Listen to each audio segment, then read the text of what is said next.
This is my favorite gardening tool, my weed deleter, weed taker outer.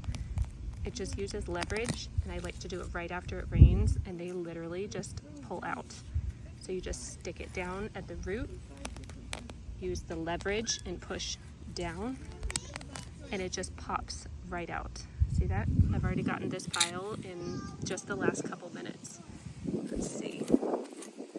Is that one? No. Let's see. Right, here's another one. Can't see it really until you pop it up. Look at that. It just gets the whole thing, and it'll pull the root out too.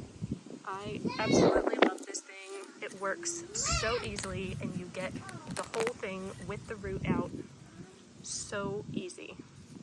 It just uses the leverage, so you just put it down and then push up, and it does not require a lot of force either to get the root to pull right up. Hands down, favorite gardening tool. And right next to the shovel.